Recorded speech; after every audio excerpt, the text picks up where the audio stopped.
And you don't have a single million? You don't have one? They're everywhere. Like, how are you gonna be a full-grown man and not be a millionaire? Like, are you dumb? You have work to do. If any man comes to me and he's looking for guidance, I say, I don't really care how happy you are because you're fat.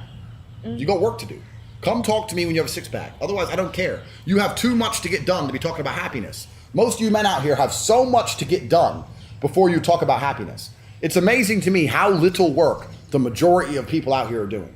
You're a full-grown man living in a transitionary period of humanity where the entire financial system is broken and trillions of dollars are created from the sky, and you don't have a single million? You don't have one? They're everywhere. Like, how are you gonna be a full-grown man and not be a millionaire?